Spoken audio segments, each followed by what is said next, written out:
So some things to note for this week. Glad to keep you, Sherwin-Williams. You may have seen in the paper over the weekend a big announcement last week about Sherwin-Williams' decision to stay and continue their 154-year-old history here in Northeast Ohio. Why do we care in Akron? It means a great deal to our region. 3,500 jobs, maybe 400 new jobs, a combined investment in both an R&D center in Brecksville, would be a new facility there, and also a 1 million square feet facility downtown Cleveland. We appreciate the work of Team NEO, the Greater Cleveland Partnership, and other officials in City of Cleveland and Cuyahoga County for ensuring that this iconic company stays in Northeast Ohio and continues to provide the great jobs and resources it does for the region. So we're glad to have you. Of course, it's all pending finalizing deals, but it looks really good for the region. You may be hearing a lot about the coronavirus and its effect on business. We haven't heard a lot about impacts to supply chains yet, since companies are pulling down on their current inventories.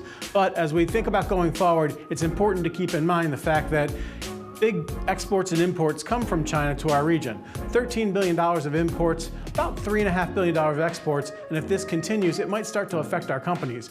But it's a good reminder that the flu is also around as well. So keep yourself clean, keep yourself hands washed. I know one of our local companies is pretty excited about us continuing to keep ourselves germ-free, if you will. So just remember, a fist bump or a elbow bump might be the right thing to do versus a handshake, as the flu is going nuts in our region right now. Congratulations to several Akron area companies for being recognized in Forbes' annual list of best employers for diversity and inclusion. Among the local companies recognized include Huntington Bank, First Energy, the Cleveland Clinic, Akron Children's Hospital, and Kent State University. All these companies are actively involved in our work on diversity and inclusion with our Chamber's Opportunity Inclusion Committee run by Robert DeJournette. If you want to get involved in this work and learn more about how to take your company to the next level, let Robert know. We'd love to have you. We're doing neat things there that are really going to change the culture and the opportunity for our region.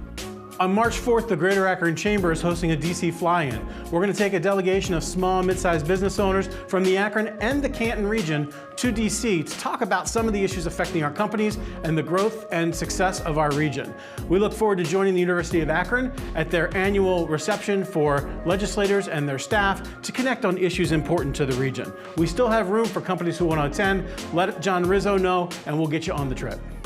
Just a reminder, the Greater Akron Chamber's annual meeting is March 18th. We'll be talking about the work of the year, and we'll also be recognizing Roger Reed with the H. Peter Berg Economic Development Leadership Award for his work in our community over time.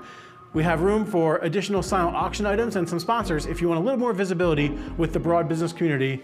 Join 900 of our closest friends as we celebrate a year for business in Greater Akron. And finally, do you know a small to mid-market business that's doing great work in Greater Akron? Nominate them for a Grit Award. We're going to be recognizing 9 companies on Thursday, May 14th for their work as a growing small and mid-sized business. Whether they're an entrepreneur, a growing business, a business that has an interesting success story, we want to make sure we're recognizing these companies and putting them forward in our region for all the work they're doing, growing jobs, investment, and opportunity in Greater Akron.